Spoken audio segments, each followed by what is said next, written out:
चलिए, तो आज की क्लास हमारी जो है ये मध्य प्रदेश लोक सेवा आयोग पर आधारित है, यानी एमपीपीएससी पर बेस्ड है। साथ ही साथ आज की क्लास में हम लोग डिस्कस करने वाले हैं क्वेश्चनों को लेकर। आरपीएससी सोशोलॉजी का जो पेपर हो रहा था, मैंने भी आपको बताया था 30 मई को जो पेपर हुआ था, वहाँ पे 21 तक क्वेश्चन हम लोगों ने कल कवर किया था। आज इसी के आगे बढ़ेंगे। फ़िलहाल मैं आपको यहाँ पर कुछ इम्पॉर्टेंट बातें बता देता हूँ, तो ध्यान से सुनिएगा आप लोग। देखिए, जैसा कि आप सब जानते भी हैं, पेपर 2 होने वाले हैं एमपीपीएससी में। ठीक है, एक आपका प्रश्नों की जो संख्या होगी वो 50 होगा, उसे फर्स्ट पेपर के नाम से जाना जाएगा, जिसमें आप सभी लोगों से मध्य प्रदेश के बारे में पूछा जाएगा, है ना। जीके वगैरह रहेगा, कंप्यूटर से संबंधित रहेगा, आपका मध्य प्रदेश की भौगोलिक स्थिति से संबंधित रहेगा, मध्य प्रदेश की जीएस से रिलेटेड रहेगा। इन संबंधों को रिलेट कराएगा paper first. UGC net paper की तरह नहीं रहेगा पेपर फर्स्ट, बेसिक कॉन्सेप्ट पर रहेगा, लेकिन यहाँ पर ध्यान रखिएगा, करंट अफेयर को लेकर ज़्यादा प्राथमिकता दी जाएगी फर्स्ट पेपर पर। लास्ट के 6 महीने का आप वीडियो यूट्यूब से देख सकते हैं, करंट अफेयर को लेकर काफ़ी क्वेश्चंस आपको वहाँ पे देखने को मिलेंगे लास्ट 6 मंथ के। और हर एक प्रश्न 4 नंबर का है, जैसा कि आप सबको पता है, तो यानी कुल टोटल 200 नंबर का होगा। और वहीं सेकंड पेपर जो आपके विषय से संबंधित है, हालांकि आप एमएसडब्ल्यू के स्टूडेंट हैं, फॉर्म आपको प्राथमिकता दी गई है और समाजशास्त्र आपको पढ़ के जाना है यहाँ पर। और इसमें प्रश्नों की जो संख्या होगी वो 150 यानी 150 क्वेश्चंस होंगे आपके सामने। जैसा कि आरपीएससी में आप देखेंगे थोड़ा सा लेवल इसका टफ है, लेकिन आप सबको मैं आश्वस्त कर दूं कि एमपीपीएससी का जो है लेवल इसके जैसा नहीं होगा, आरपीएससी जैसा नहीं होगा। याद रखिएगा, यहाँ पे देखिए 5 ऑप्शन करने का आशय, एक प्रकार से प्रश्न अपने आप में टफ बन जाता है। प्रश्न भले ही ईजी हो, लेकिन 5वां ऑप्शन डालने की वजह से ये प्रश्न कहीं ना कहीं टफ लगने लगता है। अतः मैं आप सबसे कहूँगा कि आप निश्चिंत रहें, ईजी में आपके प्रश्न आने वाले हैं, समाजशास्त्र में टफ नहीं बनाए जाएंगे। ये आरपीएससी का पेपर है, एमपीपीएससी का नहीं है ना। अलग अलग राज्य का अलग अलग रूल और अलग अलग असिस्टेंट प्रोफेसर होते हैं जो प्रश्न बनाते हैं। 150 प्रश्न आपके इस पेपर में देखने को मिलेंगे। 600 नंबर का होगा, 3 घंटे आपको मिलेंगे। आप सबके एडमिट कार्ड भी आ चुके हैं, कल ही रिलीज़ हुआ है एडमिट कार्ड एमपीपीएससी का, तो आप सभी लोगों ने डाउनलोड भी कर लिया होगा, है ना। जी सर।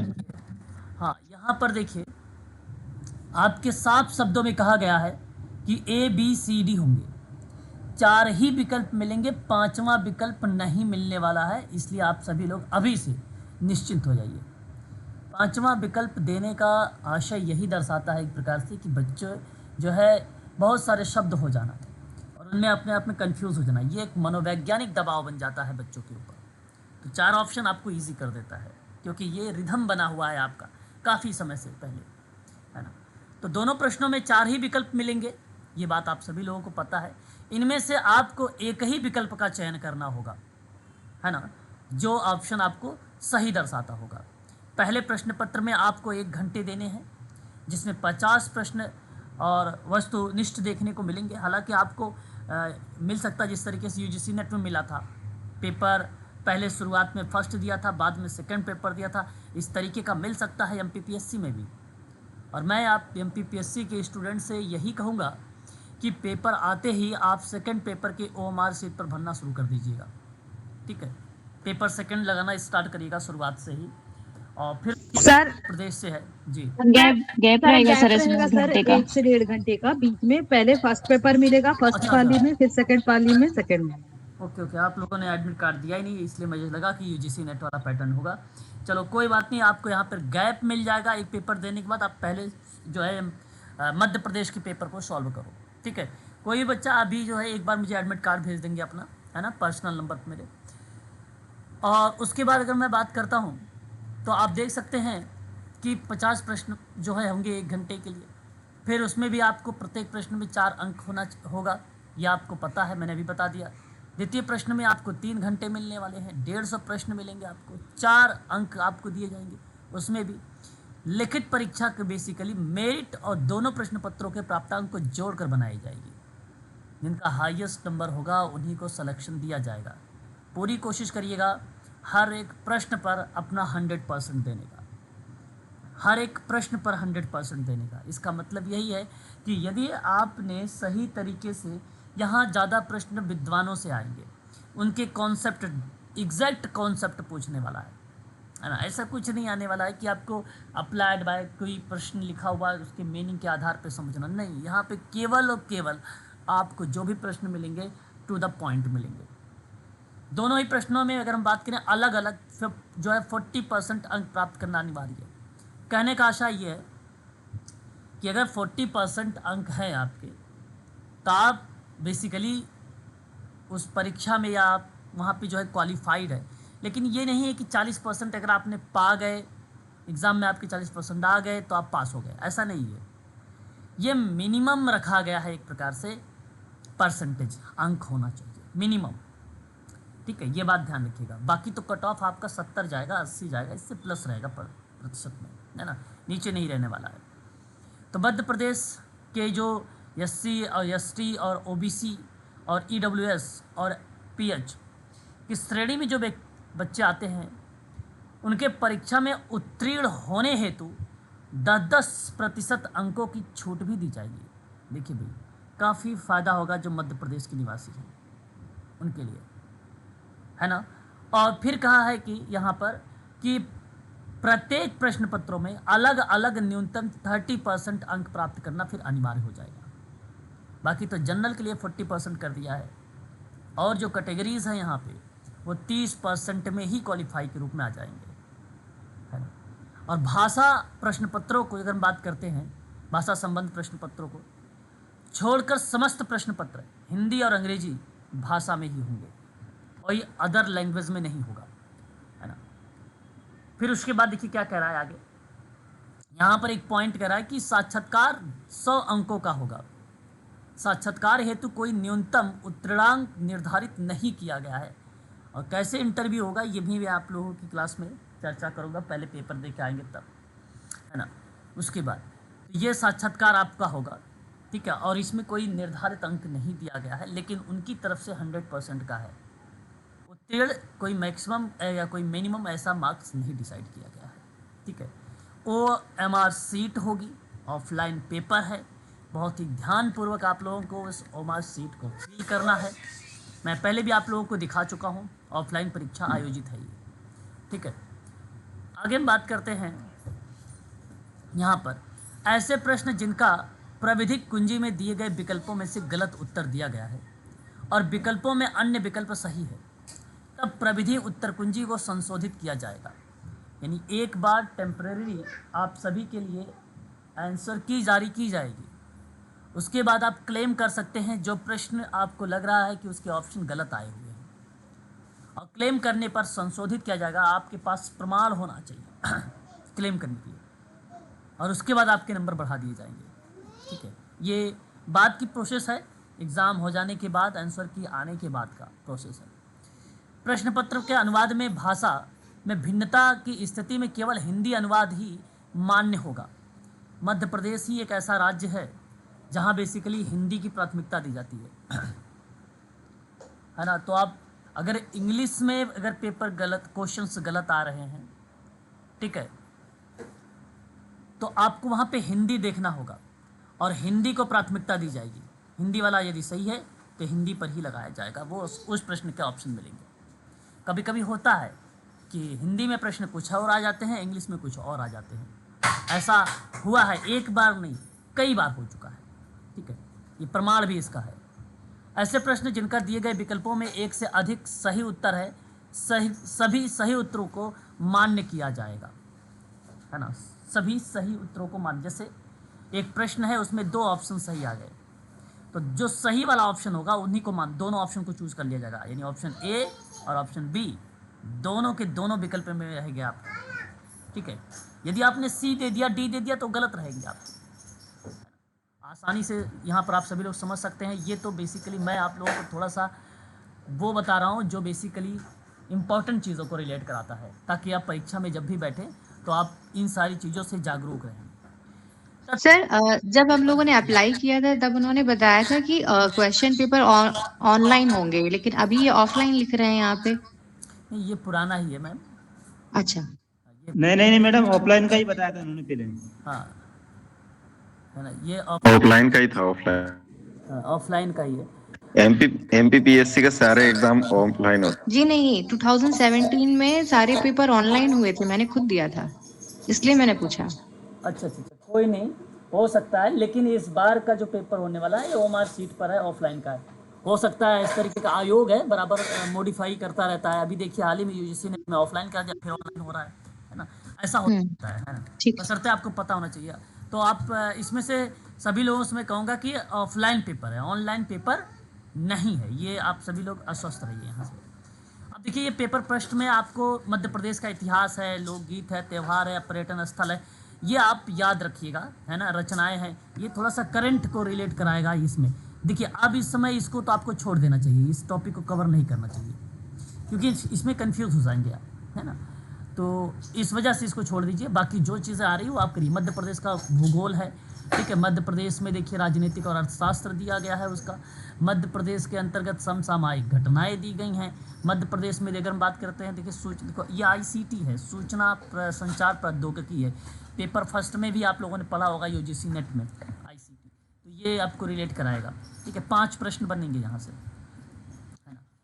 तो ये चीज़ें हैं, आपको यहाँ पर इंग्लिश में मिल जाएगा। आगे बात करते हैं अब जो है, ये देखिए समाजशास्त्र, ये आपका सिलेबस है। सिलेबस में अगर मैं बात करता हूँ 150 प्रश्न आने वाले हैं, इसका मतलब है कि एक प्रश्न में आपको 15 से 20 क्वेश्चन तक जा सकता है एक यूनिट से, एक यूनिट से। पहली बात आप सबको ध्यान रखना है कि जो सामाजिक संस्था है वो विवाह के प्रकार आपको पता होना चाहिए। ध्यान से मेरी बात को सुनिएगा, मैं एक बार केवल आपको बता रहा हूँ कि अभी आपके जो बचे हुए दिन हैं 7 डेज में क्या करना है। विवाह का प्रकार को आप सभी लोग जो है यहाँ पर देखेंगे, सामाजिक संस्था के रूप में आता है ये। पुरुषार्थ, वर्ण और आश्रम, धर्म, यज्ञ, संस्कार, ऋण, ये बहुत कम आते हैं, हमने देखा भी है पेपर वगैरह में, ये बहुत कम टच करता है। लेकिन विवाह और परिवार ये थोड़ा सा ज़्यादा पेपर में आता है, इसको आप थोड़ा सा ध्यान रखेंगे। सामाजिक समूह का वर्गीकरण आप ध्यान रखेंगे, कितने वर्गीकरण, 7-8 विद्वानों का नाम आते हैं, उसमें आपको ध्यान रखना होगा। सामाजिक संरचना में भूमिका पुंज हो गया आपका, परिस्थिति पुंज हो गई, यानी मैं आपसे कहता हूँ कि सामाजिक संरचना ही इम्पॉर्टेंट है। आज की क्लास आप सभी लोगों को ज्वाइन करना है, 7 to 8 वाली क्लास एमपीपीएससी के बच्चों से कह रहा हूँ, क्योंकि आज की टॉपिक हमारी सामाजिक संरचना ही है यूजीसी नेट में। ये बहुत इंपॉर्टेंट टॉपिक रहेगा आपके लिए।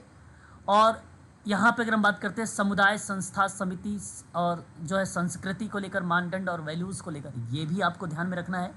समाजशास्त्र की प्रकृति, परिभाषा, समाजशास्त्री परिपेक्ष, जैसे मैंने नाम बताया था आप लोगों को दुर्खिम वगैरह का, उनकी बारे में उनकी अवधारणाएँ पता होना चाहिए इसके संबंध में, ये भी इम्पॉर्टेंट पॉइंट रिलेट कराएगा। तत्पश्चात समाजीकरण में आएंगे। समाजीकरण की परिभाषा याद रखनी होगी, और वो भी परिभाषा किस तरीके से, एक तो पुनर्समाजीकरण, प्रत्याशी समाजीकरण, प्रौढ़ समाजीकरण, ठीक है, ये आपके जो पुनः समाजीकरण, ठीक है, इस तरीके के जो शब्द आ रहे हैं, ये 4 ऐसे इंपॉर्टेंट शब्द हैं जो इनकी परिभाषा आपको याद होनी चाहिए। अगर परिभाषा पता है तो ये प्रश्न पक्का है, यहाँ से सवाल आना है, 110% कह रहा हूँ, इसमें से सवाल आने वाला है, ठीक है, याद रखिएगा ये वाला। उसके बाद सामाजिक स्तरीकरण में आपको ध्यान रखना होगा कि इसकी परिभाषा बेसिकली बिलमर्ट मुर्रे ने क्या जवाब दिया है, यह परिभाषा इसका याद रख के जाना होगा आप लोगों को। सामाजिक परिवर्तन में सेरोकिन का नाम याद रख के जाना है, और वेरी वेरी मोस्ट इम्पोर्टेंट कि सामाजिक परिवर्तन के सिद्धांत कौन कौन से होते हैं, और उन सिद्धांतों में नाम आपको याद रखने हैं, ठीक है। बाकी यहाँ आप इस चीज़ों को थोड़ा सा स्किप भी कर सकते हो। समाजशास्त्रीय सिद्धांत में वेरी वेरी मोस्ट इम्पॉर्टेंट, मैं आप सबसे कहूँगा कि यहाँ ऐसी किसी विद्वान का नाम आपको छोड़ना नहीं होगा। सभी विद्वानों के बारे में मिनिमम आप लोगों को 2 से 3 और मैक्सिमम 5 पुस्तक के नाम याद रखने होंगे आप लोगों को। साथ ही साथ इनकी जो फेमस अवधारणाएं हैं टू द पॉइंट में, जैसे प्रकारात्मक सिद्धांत, मेलिनोवस्की का है, दुर्खिम का है, मर्टन का है, पार्सन्स का है। ये आपको पता होना चाहिए। ये मेन अवधारणा है, ये मेन अवधारणा है। दलितवादी परिप्रेक्ष्य किसने दिया? डॉक्टर भीमराव अम्बेडकर ने। ये मेन अवधारणा है, ये आपको पता होनी। बाकी ऊपर प्लस में आपको डॉक्टर भीमराव अम्बेडकर की मैक्सिमम 5 किताबें याद रखनी होगी विथ वर्ष के साथ, ईयर के साथ। बहुत इंपॉर्टेंट टॉपिक है यूनिट नंबर 3। ठीक है, यूनिट नंबर 4 में यहाँ आपको समाज कार्य शोध में क्या करना है? रिसर्च की डेफिनेशंस और सैम्पलिंग, हाइपोथेसिस, वेरिएबल, ठीक है, ये और एनपीसी में आपको केंद्रीय प्रवृत्ति की जो माप होती है, समांतर माध्य, माध्यिका, बहुलक, ये आपको याद रखना। यहाँ आपको न्यूमेरिकल आपसे क्वेश्चंस नहीं पूछे जाएंगे, ये बात ध्यान रखिएगा। जो भी प्रश्न पूछे जाएंगे वो शब्दार्थ के रूप में होंगे। आपको मीनिंग, शब्द के अर्थ को समझकर ही जवाब देने पड़ेंगे यहाँ पर प्रश्न जितने भी बनने वाले हैं। साथ ही साथ समाजमिति, वेरी मोस्ट इंपॉर्टेंट पॉइंट, और बिहेवियर का मापन यानी व्यवहार का मापन काफ़ी इंपॉर्टेंट है। गुटमैन का है, याद रखना है आप लोगों को। Guttman very most important, Thurstone important, Likert important person है। इनका मापनी स्केल आपको याद रखना पड़ेगा यूनिट नंबर 4 से। प्रकार्यवाद में आप सभी लोगों को यहाँ जो विद्वान दिए गए हैं, इन विद्वानों के नाम के साथ साथ मैं आप लोगों को बताना चाहूँगा कि इनकी भी किताबें याद रखेंगे। और साथ ही NITI Aayog very most important रहेगा। नीति आयोग की संरचना और कार्य, ये काफ़ी इंपॉर्टेंट पॉइंट रहेगा इस संबंध में। विचलन क्या होता है, अपराध क्या होता है, और उस अपराध में वाइट कॉलर क्राइम क्या है, ये आपको पता होना चाहिए। भ्रष्टाचार आप हटा सकते हो, भ्रष्टाचार से अप्लाइड प्रश्न बन सकते हैं। तटस्थ प्रश्न नहीं आने वाले हैं, फैक्ट वाइज प्रश्न नहीं आएंगे भ्रष्टाचार से। अपराध के बदलते स्वरूप में भी अगर मैं बात करता हूं तो भी आपके यहाँ से प्रश्न मिलेंगे अप्लाइड टाइप के ही, है ना। फैक्ट वाले में सफ़ेद जो है पोष अपराध है बेसिकली कहा जाता है, या श्वेत अपराध, श्वेत वसन अपराध के नाम से जाना जाता है। ये आपके लिए इंपॉर्टेंट रहेगा। आगे हम बात करेंगे जैसे ग्रामीण समाज शास्त्र में, थोड़ा सा समझिएगा क्योंकि इसके बाद आपको यही काम करना है, रिवीजन फटाफट। अगर सिलेक्शन चाहिए मध्य प्रदेश में तो प्लीज़ आप जरूर एक बार पढ़ने का कोशिश करिएगा, है ना, जो मेन चीज़ों पर बता रहा हूँ आपको। ग्रामीण समाज शास्त्र में वेरी मोस्ट इंपॉर्टेंट, पंचायती राज व्यवस्था को एक भी पॉइंट इसमें से स्किप नहीं करनी है। ठीक है, एक भी पॉइंट स्किप नहीं करनी, सारी पॉइंट आपको ध्यान रखना होगा पंचायती राज व्यवस्था में। और वहीं एक शब्द हमारे सामने आएगा ग्रामीण विकास परिवर्तन को लेकर। इसमें प्रवजन ग्राम से नगर की ओर, ग्राम से ग्राम की ओर, ये बड़ा इंपॉर्टेंट पॉइंट है। इसे आप लोगों को ध्यान में रखना होगा क्योंकि इससे सवाल हर एक एग्जाम में आते हैं।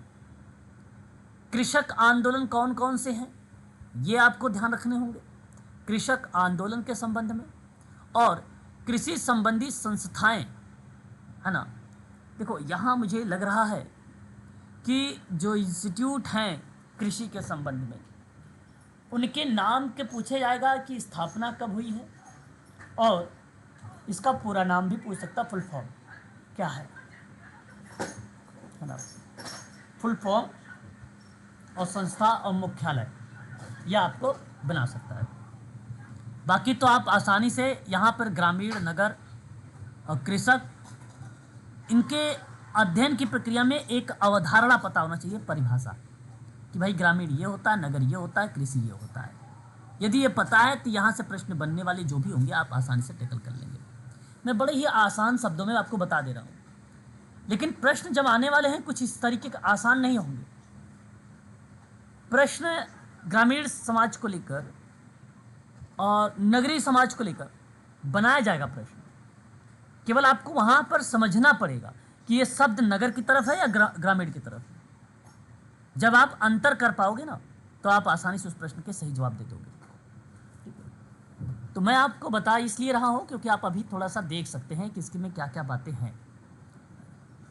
उद्योग और समाज को लेकर बात करते हैं तो यहाँ पे देखिए दुर्खिम का नाम रिलेट होगा, और इस प्रक्रिया में समाजशास्त्री परंपरा में औद्योगिक समाज को लेकर श्रम विभाजन, मैक्स वेबर एंड नौकरशाही, तार्किकता उत्पादन संबंध, अतिरिक्त मूल्य अलगाव, कार्ल मार्क्स, यहाँ भूमिका basically Karl Marx, Durkheim, Max Weber, इन विद्वानों के बारे में आपको समझना होगा। हालांकि यही बात मैंने यूनिट नंबर फर्स्ट में भी बता दिया था, यही बात है। उद्योग समाज में अगर हम बात करेंगे तो इसके कारखाना, इसको आप हटा सकते हो, कोई इंपॉर्टेंट नहीं है। लेकिन औद्योगिक संबंध में 1947 का आपका जो आर्टिकल है, इस आर्टिकल को आपको पढ़ना पड़ेगा, इस एक्ट के आपको पढ़ना पड़ेगा। और इस एक्ट के अंतर्गत अगर कोई विवाद हुआ तो उस विवाद को सुलझाने के लिए कैसे भूमिका निभाता है कलेक्टिव बार्गेनिंग, वो शब्द पर व्यापक चर्चा हो सकती है। और यहाँ से कम 4 से 5 प्रश्न मिलेंगे कलेक्टिव बार्गेनिंग से, देख लेना।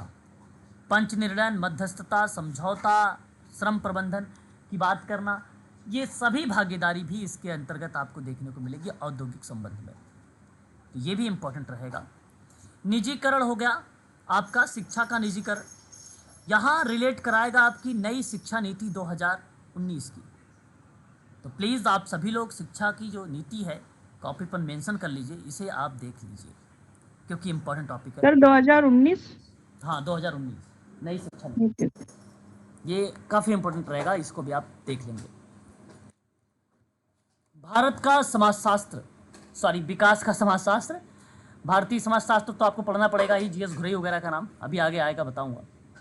विकास की अवधारणा की अगर हम बात करते हैं तो यहाँ पे आर्थिक वृद्धि, मानव विकास, मैं आप लोगों को अरोड़ा आसफ की किताब से बताया हूँ ये टॉपिक, है ना, ये काफ़ी इंपॉर्टेंट टॉपिक रहेगा आप सबके लिए। यहाँ से सवाल बनाया जाएगा और इसी को रिलेट कराएगा SDG 1 से लेकर 10 तक के गोल, आप जरूर यहाँ पर याद कर लीजिए, 1 से 10 तक के गोल याद रखिएगा इसको। औद्योगिक विकास के सिद्धांत में मैक्स वेबर, गुन्नार मेडल का भी मैंने कंटेंट आपको प्रोवाइड कराया है। विकास के मार्ग में आधुनिकीकरण, वैश्वीकरण क्या है, सामाजिक संरचना आज मैं बात करने वाला हूँ इस पर, और वहाँ सुविधाएं और बाधाएं क्या क्या बन सकती हैं, मैं वहाँ से आप पर थोड़ा सा जिक्र कर दूंगा, है सवाल बन सकता है इससे भी, ठीक है। आगे बात करेंगे जनसंख्या और समाज को लेकर। जनसंख्या, देखिए जैसे माल्थस एक सकारात्मक भूमिका निभाया है, मैं कहूँगा कि माल्थस का नाम आप सभी लोग ध्यान में रखते हुए इसकी जितनी भी बातें आएँ, जहाँ से भी मिले आप उसको याद कर लो, बहुत इंपॉर्टेंट है माल्थस। एक नहीं 7-8 सवाल यहाँ से मिलेंगे इसी यूनिट से। उत्पादकता, मृत्यु दर, जन्म दर, प्रव्रजन, शिशु क्या है, ये सब, ये केवल आपसे ये पूछा जाएगा कि भाई रुग्णता क्या है, सिंपल शब्दों में पूछेगा। जन्म दर क्या है, मृत्यु दर क्या है, ये कैसे निर्धारित होती है, यही सवाल बनाया जाएगा इस पॉइंट से। और जनसंख्या नीति क्या होती है, ये आपको ध्यान रखना होगा जनसंख्या नीति के बारे में। मध्य प्रदेश के बारे में मैंने आपको बताया है कि आप सभी लोगों को मैंने पहले भी कहा है कि जो मध्य प्रदेश बच्चे ने पढ़ा होगा, जैसे मैंने शुरुआत में बताया था 73वां, तो आप देखिए पंचायती राज व्यवस्था यहाँ पर टच हो रहा है। आपका पेपर जो फर्स्ट है टोटली इसी पर डिपेंड है, केवल 1-2 बातें हैं, जैसे किसी बच्चे ने बताया भी था कि सर ये 2010 का आप कंटेंट प्रोवाइड करा दीजिए, मैंने प्रोवाइड भी आप लोगों को करवाया है, ठीक है, तो आप वहाँ से ये कंटेंट देख लीजिएगा। और यहाँ केवल मैं कहूँगा कि आप इसको किस रूप में ये काम करता है यही पूछा जाएगा इससे। बाकी नृत्य, कला, पर्व, त्यौहार, लोक नृत्य आप वहाँ पर देखे हैं ऊपर, वही चीज़ यहाँ पर भी दे दिया गया है पेपर फर्स्ट का, तो काफ़ी मदद मिलेगा, पेपर आसान बनेगा मुझे जहाँ तक उम्मीद है, और आप समझ भी पाएंगे। केवल आप अगर कंफ्यूज अगर होंगे तो ऑप्शन में कंफ्यूज होंगे, अतः इसीलिए मैं कह रहा हूँ कि बचे हुए जो 7 डेज़ हैं आप इस तरीके से अध्ययन करें कि आपको जो मन में वहाँ पे कन्फ्यूज़न बने वो कन्फ्यूज़न भी यहाँ पे समाप्त हो जाए इस 7 दिन में। तो इसे आप पूरी कोशिश करिए कि आज के समय से जो है स्टार्ट कर दीजिए कि यही चीज़ें जो है हमें फोकस करना, ये सिलेबस के आधार पे है ना। बाकी अभी देखिए मैंने स्टार्ट कर दिया है यूनिट नंबर 2 UGC नेट का आज से ही, तो आप 7 से 8 वाली क्लास आप सब ले सकते हैं, काफ़ी इंपॉर्टेंट क्लास रहेगी 7 से 8 वाली, क्योंकि मैं वहाँ पे सभी विद्वानों के बारे में आप लोगों से डिस्कस करने वाला हूँ, समाजशास्त्रीय अवधारणाओं पर, वो टोटली बेसिकली यहाँ पर बहुत मददगार साबित होने वाली है आप सभी लोगों के लिए वो क्लास। तो आप पर डिपेंड है वो क्लास। अच्छा अब देखिए शायद मैडम यही पूछ रही थी कि कुछ चीज़ें बता दें। अब बताने का मतलब यही है क्योंकि मैडम अगर मैं किसी एक टॉपिक पर अगर छेड़ दिया यहाँ पे ना तो बहुत बड़ा टॉपिक बन जाएगा वो। कारण ये है कि उसको बताना पड़ेगा हमें सारी बातें उसके संबंध में। इस समय आपको यही है, ये नहीं क्योंकि यहाँ अब हमें सारी पॉइंट ही इम्पोर्टेंट लगने लगती है एट द लास्ट टाइम में। और टॉपिक ये पढ़ाऊंगा मैं आपको शाम को 7 से 8 वाले में, इसलिए आप उस क्लास को ज्वाइन करिए। यहाँ आपको मैंने केवल बता दिया कि ये चीज़ें फोकस करनी है। अब बचे हुए 7 डेज में 7 दिन में आपको यही काम करना है। 27 तारीख है, 28, 29, 30, 4 का महीना इधर है, 3 दिन उधर बचा, 7 दिन आपके पास हो गया। ठीक है, 4 दिन इधर का है और 3 दिन उधर आपको उस महीने में। तो बताइए अब स्टार्ट किया जाए। क्वेश्चन 22। हाँ जी सर। देखिए अब यहाँ पे अगर मैं बात कर रहा हूँ, मैं थोड़ा सा तेज़ी से इस प्रश्न पर डिस्कस करने वाला हूँ और ध्यान से मेरी बात को सुनिएगा क्योंकि प्रश्न में ही उत्तर होता है। प्रश्न में ही अगर मैं आपसे बात कर रहा हूँ तो उत्तर होता है, लेकिन प्रश्न को समझना बहुत ज़्यादा जरूरी होता है। जरा देखिए, भारत में स्टारबक्स कॉफ़ी हाउस की उपस्थिति संस्कृति के लिए किस पहलू का संकेत देता है? किस पहलू का संकेत देता है? आपके सामने ये जवाब बता प्रसार। वैश्वीकरण। और तो वाला बच्चा वैश्वीकरण। वैश्वीकरण ने बताया किसी बच्चे ने। स्टारबक्स कॉरपोरेशंस जैसे शब्द स्टारबक्स भारत में बेसिकली क्यों प्रसिद्ध हुआ था? क्योंकि यह पश्चिमी शैली का एक काफ़ी अनुभव प्रदान करता था जो देश में कहीं उपलब्ध ही नहीं था। युवा व्यवसाय को लेकर छात्रों के बीच में लोकप्रिय बनाने के संबंध में ये स्टारबक्स बेसिकली उपलब्ध हुआ और एक प्रकार से ये क्रियाएं अब जो है वैश्विक लेवल का प्रसार नहीं है, नवाचार नहीं है, ये है ना, ये नवाचार नहीं, ये एक प्रकार से आप यहाँ पर वैश्विक लेवल की प्रक्रिया बताएंगे। और ये तो भारत की ही बात हो रही थी। ये बात किसकी हो रही थी? तो भारत की ही बात हो रही है ना। अब याद रखने वाली चीज़ें हैं ये सभी, क्योंकि संस्कृति को एक विशेष ब्रांड के रूप में लोकप्रिय बनाने के लिए बड़े पैमाने पर ये स्टारबक्स काफ़ी ज़्यादा फेमस हुआ है। स्टारबक्स ना समुदाय हो गया, माहौल हो गया, उसकी जीवन शैली को अनुभव कराता है, बढ़ावा देता है। स्टारबक्स शब्द है, ये एक शब्द है स्टारबक्स। और जब स्टारबक्स शब्द आ रहा है तो इसका मतलब कम्युनिटी में काम करना है, जिस माहौल में उसमें आपको कार्य करना है, संस्कृति को रिलेट कराना है, उसकी जीवन शैली को शामिल करनी है। सिंपल बात है, ये सभी कार्य वैश्वीकरण लेवल पर ही होता है, ग्लोबलाइजेशन के आधार पर होता है। अगर आपको संस्कृति, समुदाय, माहौल, जीवन शैली अगर याद है तो आसानी से आपका रुख वैश्वीकरण की तरफ होनी चाहिए। सही जवाब ऑप्शन नंबर 2 है। निम्न में से कौन सी एक समिति की विशेषता नहीं? अब अगर समिति पता है तो बता सकते हो विशेषता। अनिवार्य सदस्यता नहीं है। अनिवार्य सदस्यता। अनिवार्य सदस्यता, क्या बात है। जी सर। हाँ सर। इसी तरीके से राकेश जी परीक्षा में आपको प्रश्न करने हैं कि प्रश्न पढ़ते ही उत्तर आ जाए। भाई कंपलसरी किसी चीज़ की होती ही नहीं, नेगेटिव शब्द है कंपलसरी। मैं आपको बाध्य कर दूं कि नहीं आपको करना ही करना है तो ये नेगेटिव शब्द है। मुझे आपको स्वतंत्रता देनी होगी। एग्जामिनर यही सवाल पूछता है कि आप किस तरीके से काम कर रहे हैं। आगे बात करता है कि धन शोधन निवारण अधिनियम 2002 कब प्रभावी हुआ? Question number 24। आसान सवाल, जवाब आपके सामने है, आप बना भी सकते हो। धन शोधन 1 अप्रैल 2003। 1 अप्रैल 2003 1 सर। अप्रैल 2005 वाला सर। अब आप सोच रहे हैं कि भाई ये सवाल तो धन शोधन निवारण अधिनियम है, अब आया ही 2002 में है, आया ही 2002 में है तो आगे तो 2005 में परिवर्तन होगा। लेकिन अब ध्यान देने वाली ये बात है कि 2005 कौन सा है? 2005 अगर है भी तो वो कौन सा है? सर जुलाई। जुलाई है। नहीं, सही जवाब मैडम ने दिया है, वो जुलाई है, वो 1 जुलाई 2005, 1 जुलाई 2005 है। सही जवाब बेसिकली आपका यहाँ पर बी है। अब आपको ये पता होना चाहिए, पता है क्या है? ये कहता है कि काले धन को सफेद करने से रोकना, आपने देखा होगा जो बड़े बड़े इंडस्ट्रियल वाले होते हैं, जो बड़े बड़े पैसे वाले होते हैं, वो किसी इंस्टीट्यूट, किसी एनजीओ में जहाँ बेसिकली वेलफेयर का काम हो रहा है वहाँ पे मतलब डोनेट कर देते हैं पैसे। वही हो गया ब्लैक मनी वाइट मनी में कन्वर्ट। और इसी को रोकने को लेकर यह अधिनियम लाया गया, और यह अधिनियम जुलाई 2005 में प्रभावी हुआ, और गैर जमानती कानून गैर जमानती है। इसके तहत दोषी को जमानत नहीं दी जा सकती है। इस अधिनियम में भारतीय संसद का है भाई, अधिनियमित किया गया था बेसिकली 17 जनवरी 2003 को। अधिनियमित था, वो अधिनियमित था, ये भी बात ध्यान रखिएगा। अभी तक इस अधिनियम में संशोधन एक हुआ है 2005, एक हुआ है 2009, एक हुआ है 2012। ये आपको ध्यान में रखने हैं, ये संशोधन का। सर एक मिनट सर, निवेदन यही था कि सर 2002 में ये प्रभावी हुआ, तो संशोधन 2005 में हुआ, तो कब हुआ? मतलब ये 2002 में बना तो मतलब प्रभावी हुआ का मतलब ये हो रहा है कि मतलब ये लागू कब हुआ? ये लागू मैं बताता हूँ। देखो सर, मेरा कहने का आशय यह है कि अगर आपको कन्फ्यूजन हो रहा है तो मेरी बात को बहुत ध्यान सुनिएगा। मैंने आपसे ये कहा कि यह अधिनियम बेसिकली अधिनियमित करने के रूप में 17 जनवरी 2003 में आया था।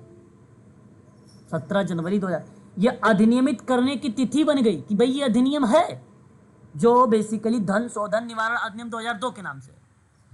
कोई चीज पहले बनाई जाती है उस वर्ष के ही नाम पे रख दिया जाता है, उस पे जो कार्य होता है वो आगे वर्ष आता है तो उस नाम से जाना जाता है। इसलिए 2000 सर एक मिनट सर, इसमें बोला प्रभावी कब हुआ, यानी कि लागू कब हुआ ये सर प्रभावित 2002 वाला?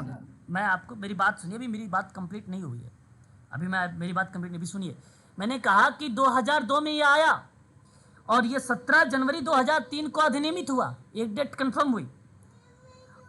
अगर नियमित होने के बाद एक अनुमानित तिथि दर्शाई गई कि ये उस समय से ये चीज़ें दर्शाई जा सकती हैं और ये आपके रूप में आ जाएगी, तो वहाँ पर वो कंडीशन बनी 17 जनवरी 2003 ही जो अधिनियमित करने की तिथि रही, और शुरुआत होने की तिथि 1 जुलाई, शुरुआत होने की तिथि 1 जुलाई 2005 हुई।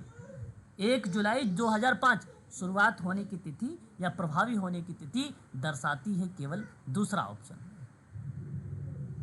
केवल दूसरा ऑप्शन। लेकिन अधिनियमित करने की तिथि 17 जनवरी 2003 याद रखिए। उसके बाद संशोधन का पार्ट 2005 में भी हुआ, उसी समय जिस समय ये बेसिकली प्रभावी हुआ, जिस समय ये बेसिकली शुरुआत हुई। फिर उसके बाद 2009, फिर उसके बाद 2012। ये आपको 3 दिन। अब बताओ राकेश जी, समझ में आया? जी सर, जी।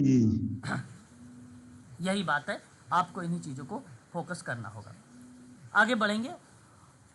आगे कहता है रुडोल्फ एंड रुडोल्फ के अकॉर्डिंग ब्लॉक कैपिटलिस्ट का तात्पर्य, क्या बात है, नए नए शब्द और परीक्षा में भी ये शब्द आएंगे जो आपको कहेगा एक प्रकार से जमींदार सर, जमींदार। अच्छा यहाँ अगर मैं आपसे बात करूंगा मध्यम किसान, किसका हम रुख करने वाले हैं? जी सर, मध्यम किसान। मध्यम किसान को हम रुख करेंगे।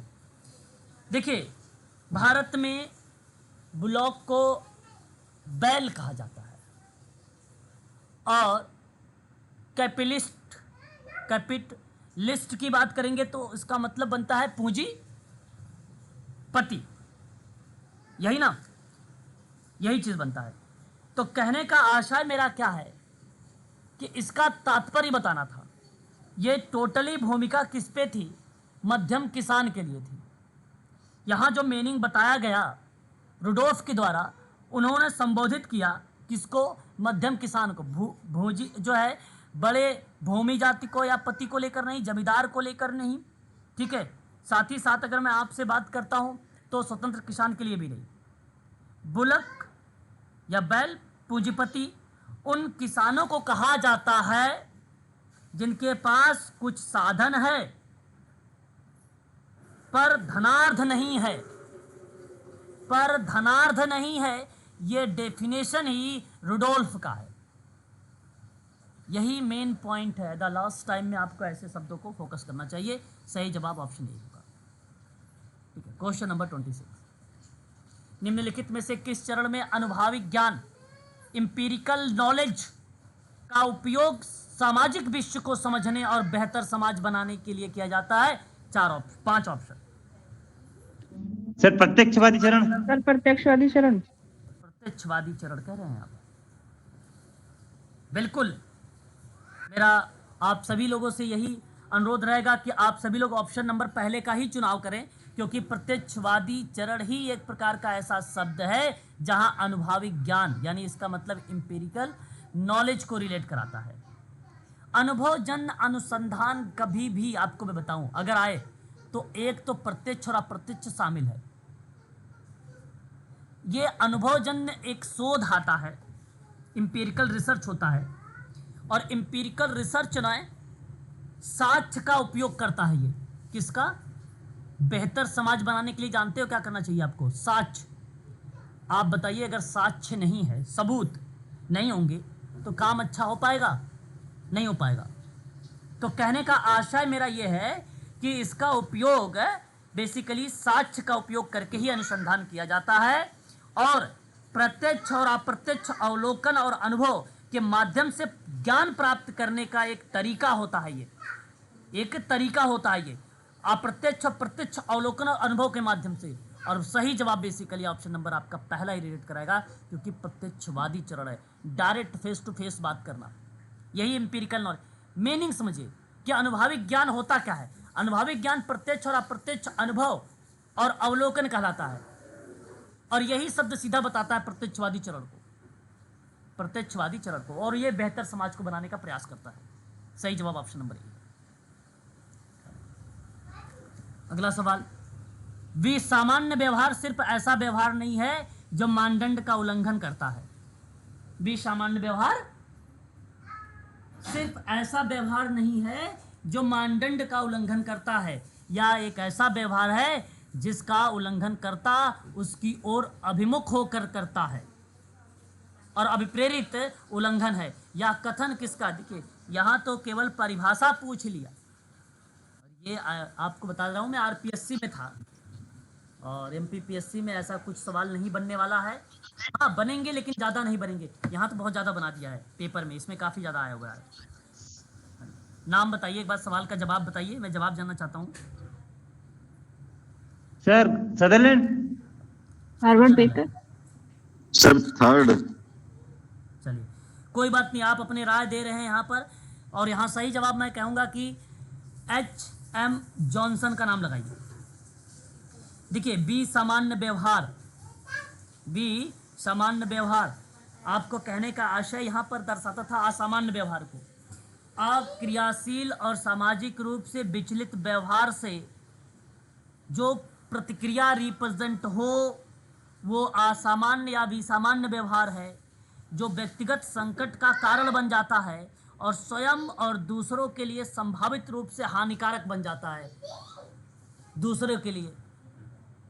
और वहाँ पर ऐसा स्टेटमेंट है ये H.M. जॉनसन महोदय का, है ना, जॉनसन महोदय का।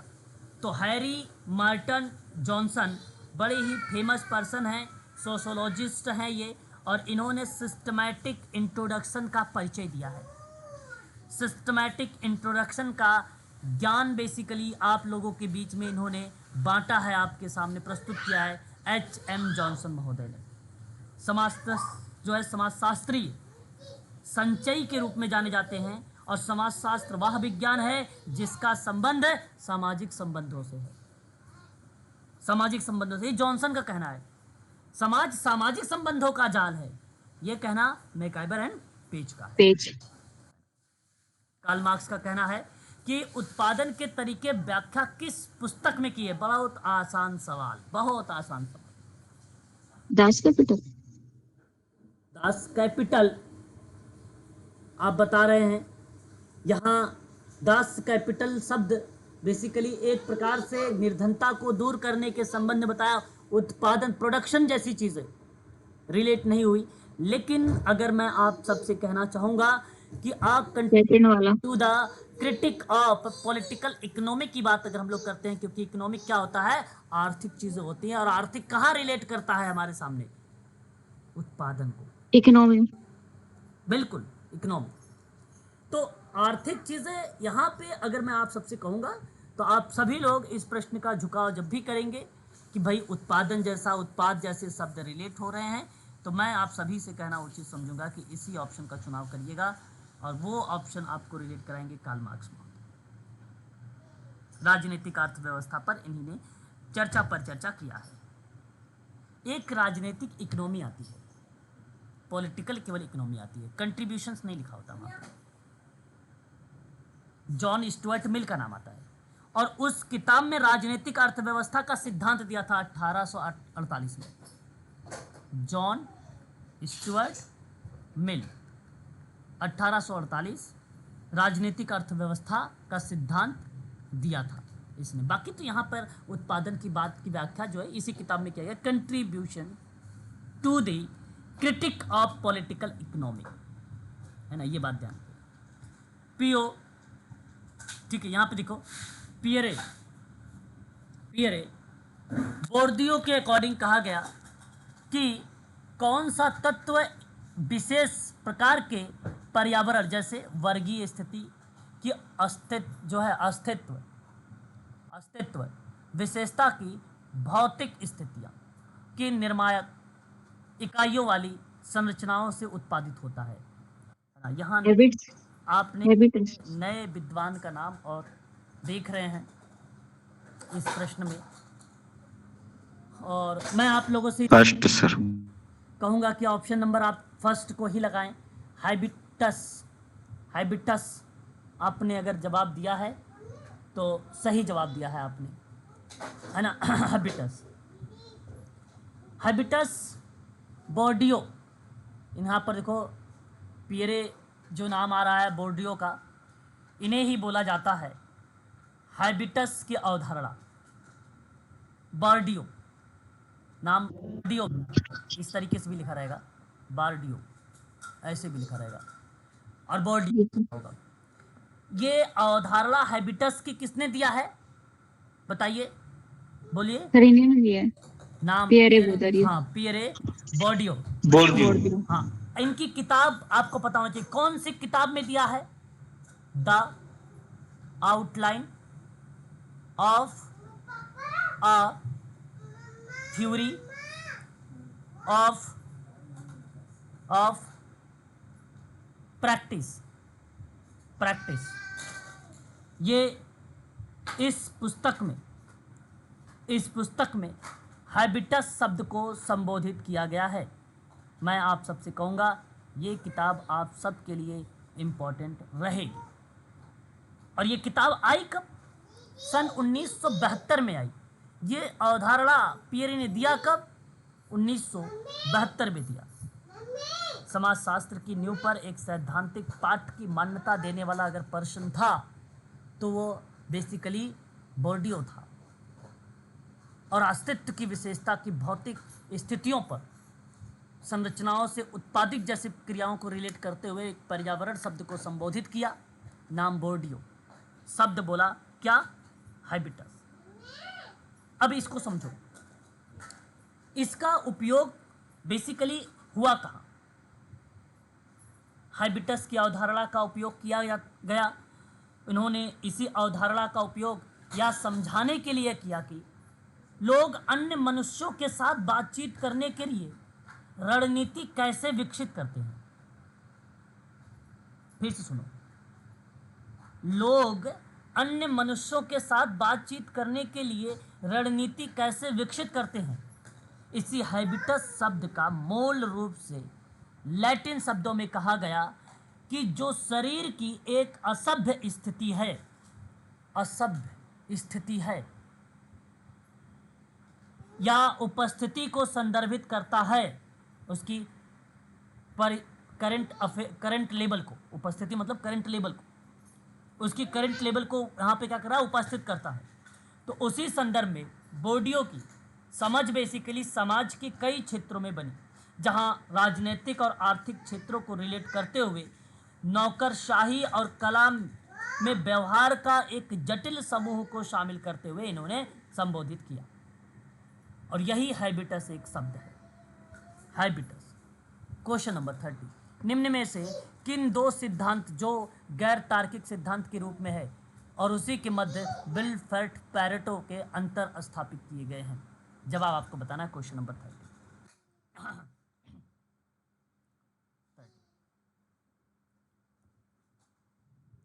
बता सकते हैं आप लोग? Sir option 1। बिल्कुल, ऑप्शन 1 ही करेक्ट होगा। यहाँ अगर मैं आपसे ऑप्शन ए की तरफ रुख कर रहा हूँ तो इसका आशय यहाँ पर यह बनता है कि आभासी वैज्ञानिक सिद्धांत एवं श्रेष्ठ होते अनुभव, जिसको आप ट्रांसेंडिंग एक्सपीरियंस सिद्धांत के नाम से भी जानते हैं, ये शब्द या एक ऐसा सिद्धांत है जो रिलेट कराता है आपको दो सिद्धांतों में। गैर तार्किक सिद्धांत, गैर तार्किक सिद्धांत एक आपका आभासी वैज्ञानिक सिद्धांत है, दूसरा आपको बताया गया श्रेष्ठ होते अनुभव, या तो आप सीधा कह लीजिए कि ट्रांसेंडिंग एक्सपीरियंस थ्योरी। ये नाम आपको ध्यान रखना पड़ेगा। यहाँ पर आरपीएससी ने इस प्रश्न को पूछा है वैज्ञानिक विधि को रिलेट कराते हुए। ये बात आपको यहाँ पर ध्यान में रखना पड़ेगा।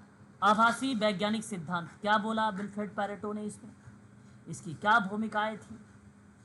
यहाँ आप ये समझिए कि ऐसे किसी भी कार्य से जिसमें दूरस्थ पहुंच की अनुमति देने वाले कंप्यूटर और विधिक दूर संचार समाधान शामिल हो, वही क्रिया आभासी वैज्ञानिक सिद्धांत कहलाएगी, वही क्रिया। और जहां आपके सामने रिलेट कराया गया किन शब्दों को, ट्रांसेंडिंग एक्सपीरियंस शब्द को, यानी एक प्रकार से आप ये कह सकते हो कि ये ऐसा अनुभव शब्द रिलेट करा रहा है यहाँ पर जो बेसिकली परीक्षा के लिए हमारे बन सकता है। इसका मतलब जानते हैं क्या होता है? प्लीज एक बार अपने विचार को प्रकट करें अगर आपको कुछ पता है तो, अदरवाइज मैं तो आपको बताऊंगा ही। इसका मतलब कौन से श्रेष्ठ होते अनुभव? देखिए, यहाँ जो ट्रांसेंडिंग शब्द रिलेट कराया गया है, मेरा कहने का आशय सिंपल है, समझिएगा।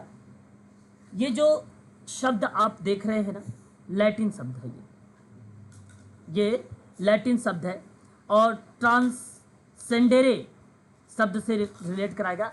इसको शुद्ध हिंदी में हम लोग कहते हैं पारलौकिक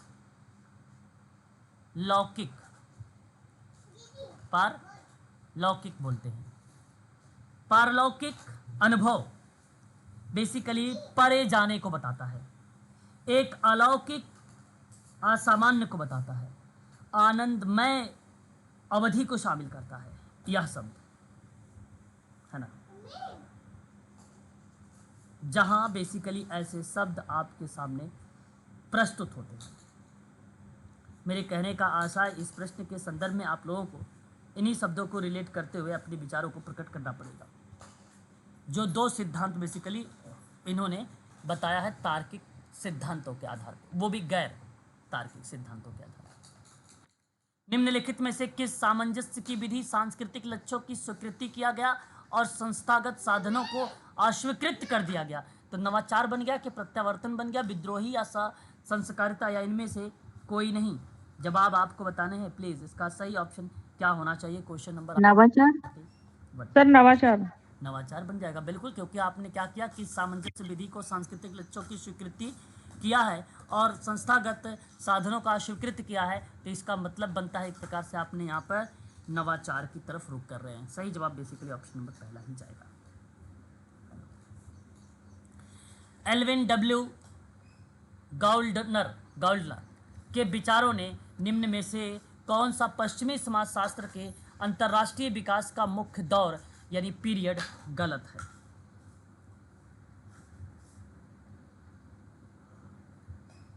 सर परंपरागत समाजशास्त्र। सर मार्क्सवाद। समाजशास्त्र। मार्क्सवाद। देखिए अभी आप लोगों को करना क्या है, अपने मन से जवाब देना है सभी लोगों को। और एल्विन डब्ल्यू की अगर बात हम करते हैं यहाँ पर, है ना, एल्विन डब्ल्यू की अगर हम लोग बात करते हैं यहाँ पर, गाउल्डनर के विचार में ये बात कही गई कि पश्चिमी समाजशास्त्र के, ये देखिए पश्चिमी समाजशास्त्र के अंतर्राष्ट्रीय विकास का मुख्य पीरियड, है ना, और उस ऑप्शन में कह दिया कि उस विचार में बेसिकली गलत। तो देखो संरचनात्मक कार्यात्मकता की प्रक्रिया इसमें शामिल है, जहां पार्सन्स मिलते हैं। आज की क्लास में आप देखेंगे इसके बारे में, फोर्थ ऑप्शन के बारे में। समाजशास्त्रीय प्रत्यक्षवाद भी इसमें शामिल होता है, संरचनात्मक विभेद भी शामिल इसमें होता है, इसमें प्रकारवाद भी शामिल होता है, अब प्रकारवाद यानी मार्क्सवाद भी इसमें शामिल होता है। लेकिन पश्चिमी समाजशास्त्र के अंतर्राष्ट्रीय विकास का मुख्य पीरियड में एल्विन डब्ल्यू गाउल्डनर के विचार में परंपरागत समाजशास्त्र के बारे में जिक्र ही नहीं किया गया है। जो आपके सामने प्रस्तुत करता है ऑप्शन नंबर 3 को। पारंपरिक समाज से तात्पर्य था ऐसे समाज से जो अतीत की ओर उन्मुख हो, अतीत की ओर, ना कि भविष्य की ओर। अब समाजशास्त्र में प्रश्न बनता है भविष्य की ओर, परंपरागत रिलेट कराता है भूतकाल की ओर, अतीत की ओर, जिसमें रीति रिवाज और आदत की प्रमुख भूमिका दर्शा देती है। अतः प्रश्न 32 का विकल्प जो जाएगा वो आपका तीसरा सही माना जाएगा। जॉर्ज सीमेल के अकॉर्डिंग अंतःक्रिया के साधनों यानी मोड्स में एक रूपता उत्पन्न होती है क्योंकि उन सब में विद्यमान है, इस वजह से। सर विनिमय तार्किक चयन। बिल्कुल, अगर आप जवाब यहाँ पे विनिमय शब्द दिए हैं, एक्सचेंज, क्योंकि जॉर्ज सीमेल ने अंतःक्रिया के साधनों को एक रूपता उत्पन्न करती है, एक रूपता उत्पन्न करती है। और इन्हीं परिस्थिति को मैं रिलेट करके आप लोगों को बता रहा हूँ कि जॉर्ज सीमेल महोदय का जो स्टेटमेंट रिलेट कराता है वो विनिमय को रिलेट कराता है ना। मैं आपसे ये कहना चाहता हूँ कि जॉर्ज सीमेल भी एक ऐसा विद्वान है, जर्मन समाजशास्त्री है, दार्शनिक है, आलोचक रहा है।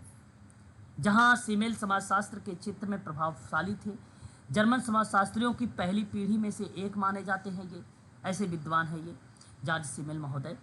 और इनकी भूमिका देखिए ना, सामाजिक जीवन की मनोवैज्ञानिक कार्यप्रणाली पे थी। इनकी भूमिका परस्पर संबंधों की समाजशास्त्री कार्यप्रणाली पर थी। समय समय पर इन्होंने सामाजिक और सांस्कृतिक जैसे भावनाओं को भी रिप्रेजेंट करने वाले पर्सन के रूप में उभर के आए थे।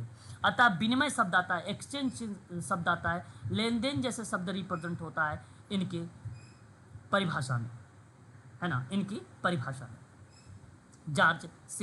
जॉर्ज सीमेल ने बेसिकली सोशल डिफरेंशिएशन एक पुस्तक लिखा, मोरल करके किताब इन्होंने लिखा, डाई प्रॉब्लम करके किताब इन्होंने लिखा, फिलोसफी देस गोल्डस एक किताब लिखा। कई पुस्तकों के साथ जॉर्ज सीमेल का नाम देखने को मिलता है। आगे हम बात करते हैं क्वेश्चन नंबर 34 में। यह किसका मत है कि वर्ल्ड मॉडल जाति की गलत एवं विकृत छवि देता है? कथन है ये कोई अवधारणा नहीं है, ये कथन है आपके सामने। प्लीज इसका जवाब चाहिए। आंद्रे बेटे सर। आंद्रे बेतई का नाम आप यहाँ पर दे रहे हैं, लेकिन मैं आपसे कहूँगा कि वर्ल्ड मॉडल, ठीक है, वर्ल्ड मॉडल जाति की गलत और विकृत छवि देता है। वर्ल्ड व्यवस्था में इसमें कोई संदेह नहीं है। मेरा कहने का आशय, अगर हम बात करते हैं एमएन श्रीनिवासन के बारे में, तो सही विकल्प जाएगा यहाँ पे, सही विकल्प जाएगा एमएन श्रीनिवासन का। किसका कथन है या किसका मत है यहाँ पर जिक्र किया गया है, तो वहाँ आपको ये ध्यान रखना पड़ेगा, एमएन श्रीनिवासन का। यही प्रश्न जानते हो कुछ अलग तरीके से आ सकता है। अलग आएगा तो कैसे, सुनिएगा। वर्ण व्यवस्था में इसमें कोई संदेह नहीं कि प्रत्येक जाति वर्ण द्वारा कब्जा कर लिया गया है। वर्ण व्यवस्था में इनमें कोई संदेह नहीं कि प्रत्येक जाति वर्ण द्वारा कब्जा कर लिया गया है। यह कथन भी एम.एन. श्रीनिवासन की भूमिका को दर्शाता है। और यही सवाल किस तरीके से तैयार की जाती है। वर्ण व्यवस्था में जाति की गलत और विकृति छवि तैयार करती है, वह कथन किसका है? तो समाजशास्त्र के लिए यह आवश्यक है कि वर्ण व्यवस्था को समझने के लिए स्वयं को वर्ण व्यवस्था की पकड़ से मुक्त करें, और इन्हीं प्रक्रिया को दर्शाता है एम.एन. श्रीनिवासन। एम.एन. श्रीनिवासन ने संकेत दिया है जाति वैदिक वर्ण से पूरी तरह से असंबंधित है। संकेत दिया है जाति वैदिक वर्ण से पूरी तरह से असंबंधित है, इसका वर्ण से कोई लेना देना नहीं है ना। अतः आप यहाँ पर एम.एन. श्रीनिवासन का ही नाम को रिलेट कराएं। क्वेश्चन नंबर 35, निम्नलिखित में से यह किसका मत है कि समाजशास्त्री को अपनी विषय वस्तु सभी मानव क्रियाओं से उपस्थित लगती है, परंतु इन क्रियाओं के सभी पक्ष विषय वस्तु से निर्मित नहीं होते हैं। यह विचार किस विद्वान का है? आलोचनात्मक आधार पर यह सवाल इरविन गॉफमैन का सर। मॉडर्न कह रहे हैं इरविन गॉफमैन का, बट यहाँ पे गलत होगा।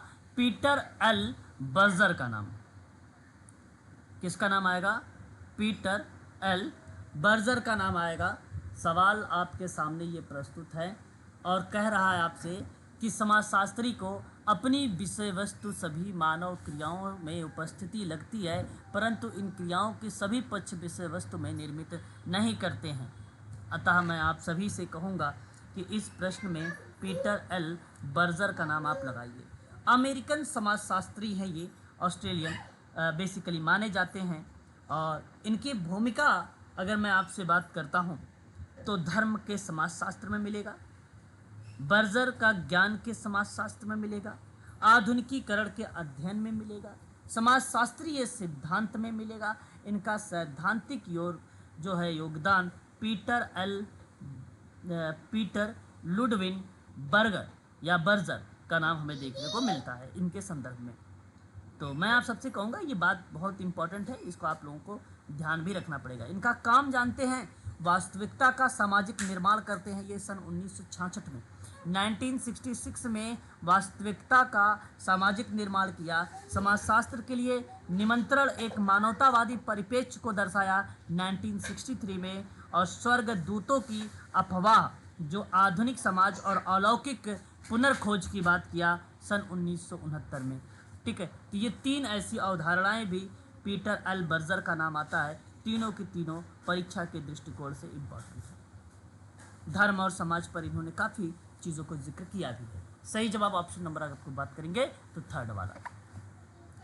किसने कहा कि आश्रम को पड़ाव या विश्राम स्थल? पीएन प्रभु, पीएच प्रभु। सर पीएच प्रभु। सही जवाब बेसिकली आपका पीएच प्रभु का नाम आएगा, और आपने सही जवाब यहाँ पर बताया है मुझे, और यही स्टेटमेंट आपका करेक्ट भी माना जाएगा। आश्रम का पड़ाव है ना। यहाँ पर अगर हम बात करेंगे विद्वानों के नाम में, अगर हम बात कर रहे हैं आप सबके सामने, तो बोला क्या जा रहा है कि आश्रम मतलब अवस्था विशेष, विश्राम स्थान, यानी ऋषि मुनियों को रहने का पवित्र स्थान आदि के बारे में चर्चा करने वाला विद्वान पीएच प्रभु। आश्रम संस्था का प्रादुर्भाव वैदिक युग से ही हुआ है, किंतु इसके विकसित और दृढ़ होने के लिए काफ़ी समय लग गए। वैदिक साहित्य में ब्रह्मचर्य और गृहस्थ अथवा गार्भपात का स्वतंत्र विकास का उल्लेख भी देखने को हमें कहीं ना कहीं आश्रम को रिलेट कराता है। देखिए, आश्रम बेसिकली व्यक्तिगत संस्कार के आधार पर यहाँ पर 4 आश्रम बताए गए। एक ब्रह्मचर्य बताया गया, दूसरा गृहस्थ बताया गया था, तीसरा वामप्रस्थ बताया गया था, चौथा संन्यास बताया गया था, है ना। चौथा संन्यास बताया गया था। ये पहली यूनिट या दूसरी यूनिट को टच करता है ना क्वेश्चन। फर्स्ट वाली में। आप बेसिकली अगर मैं बात करता हूँ तो पहला ही ऑप्शन आपका सही माना जाएगा इस सवाल का। उसके बाद आपके सामने सवाल आता है बी एस गुहा का नाम के अनुसार भारतीय जनसंख्या कितनी प्रजातीय समूह में बनी हुई है। ये आपके सामने सवाल है और आप इसका जवाब भी बता सकते हैं। Sir 4 sir 5 6। सर 3। 6 भी हो सकता है सर, 5 भी हो सकता है। अच्छा अच्छा, 5 और 6 वैसे दोनों बता रहे हो, हमें एक चाहिए ना आपसे जवाब सर। सर एक अगर 6 लिख लीजिए सर, फिर 6 ही होगा। 6 कर लूँ? अच्छा हाँ सर, सर राकेश जी ने बोल दिया तो कर दो। पहले 5 सर बोला था इसको पर अब क्लैरिफाई भी कर दो क्योंकि नहीं तो डाउट रहेगा बाद में सबको। अच्छा अच्छा, तो बेसिकली 6 है। बेसिकली 6 है। भारतीय जनसंख्या में नस्लीय वर्गीकरण को लेकर भारतीय लोगों का नवीनतम नस्लीय वर्गीकरण के रूप में हट्टन जो है गुहा और मजुमदार द्वारा बनाया गया था। गुहा ने 6 मुख्य जातियों को सूचीबद्ध किया, गुहा ने, जिसमें से बेसिकली इसका था द नेग्रीटो और प्रोटो ऑक्स्ट्राइलाइड लाइड और मंगोलियाई और पुराओ मोंगो लोइड्स कितना हुआ, 1 2 3 4 5 लंबा सिर और चौड़ा सिर। ठीक है, देखिए ये जो बेसिकली सॉरी यहाँ पे अगर हम बात कर रहे हैं मंगोलिज में, मंगोलिया जो है मंगोलाई में, इसको बेसिकली एक पुराओ मंगोलॉइड्स के नाम से जाना गया। इसमें दूसरा लंबा सिर और तीसरा इसमें चौड़ा सिर को दर्शाया गया। 3 हुआ। मैं यहाँ पे नोट करता हूँ, यहाँ पर आपको अच्छे समझ में आएगा। ठीक है, वहाँ पे पेज बेसिकली कम पड़ रहा है। जैसे अगर मैं आपसे बात कर रहा हूँ यहाँ पे देखिए 6 मैंने मुख्य जातियों का सूची बनाया, मुख्य जातियों की सूची। ठीक है, जिसमें से एक आपका आता है द निग्रेटो, दूसरा प्रोटो ऑस्ट्राइलाइड, तीसरा मंगोलियाइड, जिसमें 3 पार्ट बनते हैं और इन 3 पार्टों में नाम दिया गया पुराओ मंगोलॉइड्स, दूसरा लंबा सिर, तीसरा चौड़ा सिर और उसके बाद चौथा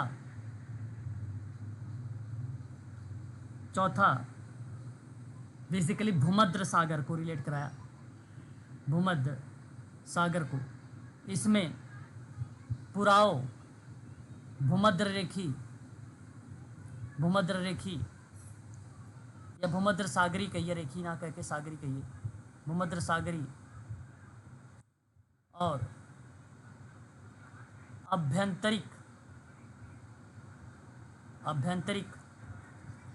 और ओरिएंटल प्रकार। 5वां इसमें पश्चिमी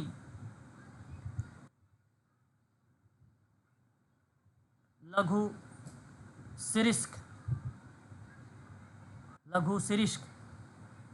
इसमें जो है ओल्पेनोइड और डिनारिक और आर्मेनॉइड, पांचवा, और छठा नॉर्डिक। भारत की वर्तमान जनजातियों की आबादी के आधार पर पहले 3 प्रकारों में खोजा गया था भारत की जनजातियों की आबादी को। ये जो 3 था शुरुआत के, इनमें खोजा गया था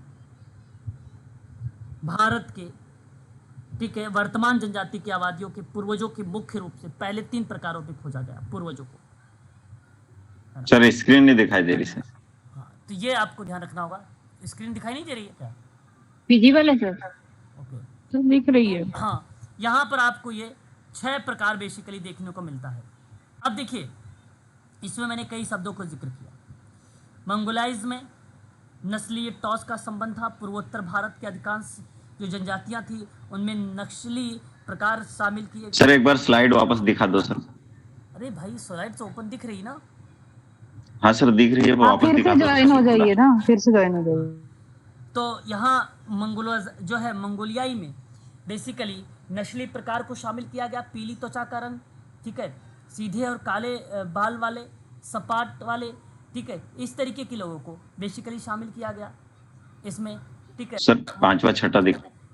वहाँ पर जो है ये सब नाम से संबोधित किया गया है ना, इन सभी नामों से संबोधित किया गया। B.S. गुहे के अनुसार उपर्युक्त जो मैंने अभी आपको नस्ली तत्व बताए हैं, ये भारतीय आबादी में पता लगाया जा सकता है, ठीक है, इन संदर्भों में। तो ये 6 हैं, 6 मुख्य जनजातियाँ। इसको आप जरूर याद रखेंगे, परीक्षा के लिए आपके इम्पॉर्टेंट रहेंगे। परीक्षा में आपसे पूछेगा भाई ये भी कि बताइए नस्ली तत्वों का पता लगाइए, कौन कौन से पता लगाया था, तो 4 ऑप्शन देगा। और उनमें 4 ऑप्शन में जैसे नाम लिख दिया, नॉर्डिक का नाम लिख दिया, मंगोलाइड नाम लिख दिया, निग्रोटो नाम लिख दिया, ठीक है, इस तरीके के नाम लिखेगा तो आपको पता होना चाहिए। तो आप उसको क्लिक कर दीजिएगा, हाँ ये बात है, ये बात है, ये बात है, इसमें सारी चीज़ें कही गई हैं, ठीक है। चलिए आगे चलते हैं आगे। और निम्नलिखित में से किसने ग्राम समुदाय में श्रम विभाजन के संदर्भ में पदानुक्रम पारस्परिकता की चर्चा की है? Louis Dumont, Shyamacharan Dube. श्यामाचरण दुबे कह रहे हैं आप। 38 का सही जवाब बेसिकली लुइस ड्यूमा का ही नाम आएगा। पदानुक्रम पारस्परिकता का ग्राम समुदाय का श्रम विभाजन में नाम, इन्हीं का नाम आता है। पहला ऑप्शन सही जाएगा आपका इस प्रश्न का। निम्न में से किसने अलगाव की अवधारणा 5 मनोवैज्ञानिक घटकों में बांटा है? आसान सा सवाल, मैं पढ़ा भी चुका हूँ। और यहाँ पे नाम क्या लगाना चाहेंगे? कार्ल मार्क्स का नाम? कार्ल मार्क्स नहीं आएगा सर। क्या नाम आएगा बताइए फिर? कार्ल मार्क्स ही आएगा सर। 1 मिनट रुक तो जाइए, किसी बच्चे ने कहा कार्ल मार्क्स का नाम नहीं आएगा, प्लीज उसके नाम भी जान ले। क्या नाम आएगा बच्चा, बताइए जल्दी। ब्लाउनर। नहीं, या आपने गलत जवाब दे दिया। बेसिकली अलगाव के सिद्धांतों में प्रतिपादन में नाम तो कार्ल मार्क्स का सही आता है, लेकिन अलगाव के अवधारणा को 5 मनोवैज्ञानिक घटकों में अगर कोई बांटने वाला पर्सन रहा भी है तो उस प्रक्रिया में अगर नाम हमें देखने को मिलता है तो सीमेन का नाम मिलता है। जी सर, सीमेन। किसका नाम मिलेगा? सीमेन का नाम मिलेगा। तो मैं आप लोगों से कहूँगा कि पहले वाले ही ऑप्शन का आप लोग चुनाव करिए, क्योंकि यही ऑप्शन आपके लिए इम्पोर्टेंट बन जाएगा। और इसी में सर का भी नाम देखने को मिलता है। हाँ जी बोलिए। 5 सर वो पहले जो ग्राम समुदाय में श्रम का विभाजन किसने बोला था सर? वो आपका ऊपर वाला उसमें पहले वाले क्वेश्चन है विलियम वाइजर है सर। यही क्वेश्चन एक बार और आया है, आरपीएससी ने पूछा है और उसमें हमने विलियम वाइजर को टिक किया है। हाँ, तो विलियम वाइजर क्या? अच्छा सर, मैं ये नहीं कह रही, पर आंसर वहाँ विलियम वाइजर टिक किया गया है आरपीएससी के द्वारा ही, और यहाँ पर भी मुझे लग रहा है विलियम वाइजर ही होना चाहिए। नहीं, मैं एक बार चेक करके आपको ये भी बता देता हूँ। क्वेश्चन नंबर जी सर, वाइजर ही होगा। नहीं भाई, आयोग का आंसर जो आया हुआ है वो ऑप्शन नंबर A का ही जवाब आया है, लुइस ड्यूमा। सर अभी उसके संशोधित वो नहीं है ना आंसर की, इसलिए हो सकता है गलत भी दे सकते हो। अभी ऑब्जेक्शन लगेंगे ना इसमें। 1 मिनट फिर रुको। अच्छा नहीं, मतलब ये क्वेश्चन 2 बार पूछा है, मैं ये कह रही हूँ। और पहले वाले में विलियम वाइजर बताया है, जिसमें बिल्कुल फर्स्ट क्वेश्चन है। शायद ये सेकंड पेपर है या फर्स्ट पेपर है, फर्स्ट क्वेश्चन ही विलियम वाइजर है। उस आरपीएससी में, इसी में जी सर, शायद वो पहला पेपर था या दूसरा, ये मुझे पेपर तो उतना यही याद सॉल्व हो रहा है, पेपर यही सॉल्व यही वाला है। हाँ, तो उसमें शायद पहला क्वेश्चन विलियम वाइजर का आंसर है, या जो भी है, लिखा यही था, श्रम विभाजन के पदानुक्रम में पारस्परिकता में किसका है, तो उसमें विलियम वाइजर टिक किया गया है। ऑस्कर लुईस का भी नाम इसमें आता है, योगिंदर सिंह का भी नाम आता है, विलियम वाइजर का भी नाम आता है, लुईस ड्यूमा, विलेजिंदा उत्तर प्रदेश 1936 में इन्होंने किया था, ऑस्कर लुईस और ऑस्कर वगैरह ने, है ना। एक इसका आप स्क्रीनशॉट ले लीजिए, है ना, एक बार स्क्रीनशॉट ले लीजिए आप लोग। ये भी जो है मैं आपको बता दूंगा, अभी क्लास में ग्रुप में आपको डाल दूंगा इसका आंसर क्या होगा, बेसिकली मैं एक बार उससे भी चेक कर लूँगा तब, ठीक है ना। फिलहाल इसको अभी आप लोग जो है पेंडिंग में रखिए, ठीक है। चलिए ये बताइए जरा एक बार कि 5 मनोवैज्ञानिक घटकों में किसका नाम आता है, तो एम सीमेन का नाम यहाँ पर आता है, और एम सीमेन ही ऑप्शन में आपका करेक्ट जवाब जाएंगे यहाँ पर, ठीक है। सर मार्क्स तो इसलिए भी नहीं होंगे क्योंकि मार्क्स के तो उन्होंने 4 भागों में बांटा हुआ था। बिल्कुल, यहाँ अगर कोई भी विद्वान अगर आपको रिप्रेजेंट, आवाज आ रही है क्या आप लोगों को? अगर कोई रिलेट हाँ कर, अरे जी जी क्या करें, सर उस क्वेश्चन में कौन सा विलियम वाइजर है या ल्यूमा है सर उसमें? अभी हमने उसको पेंडिंग में रखा है सर, उस सवाल को हमने पेंडिंग में रखा है, ठीक है, उस सवाल को हमने पेंडिंग में रखा है। अभी ऐसा कुछ नहीं उसको टिक करना है, लेकिन हम एक बार चेक करके ही आप लोगों को बताएंगे कि उस सवाल में बेसिकली 2 बार ये प्रश्न आ चुका, पेपर सेकंड में, पेपर फर्स्ट में, दोनों में आया हुआ है।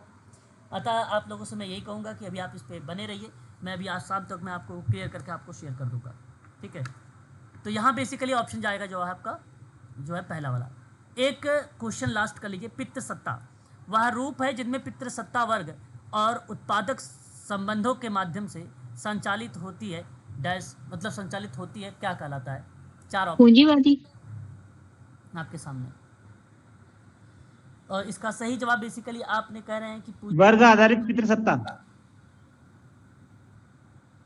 अच्छा, पितृसत्ता का वह रूप जिसमें पितृसत्ता का वर्ग और उत्पादक संबंधों के माध्यम से संचालित होता है वो कहलाता है पूंजीवादी पितृसत्ता, पूंजीवादी है ना भाई।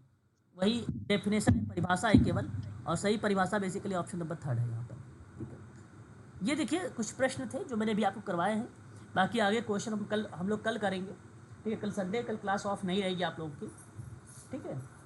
कल आप सभी क्लास चलेगी, और कल सोचूंगा कि पूरा का पूरा पेपर फिनिश कर दिया जाए, ठीक है, संडे के दिन। जी सर। तो आज के लिए शाम को आप लोग ज्वाइन करिएगा क्लास को जरूर। जी बताइए, कुछ कह रहे हो? सर पढ़ने सर, के लिए कल- सर कुछ खास इंपोर्टेंट डाटा डाल दिया करिए सर थोड़ा सा अभी। अच्छा अच्छा, खास इंपॉर्टेंट पॉइंट आपके ग्रुप में डाल दिएंगे, बिल्कुल सही, ठीक है सर, डाल देंगे।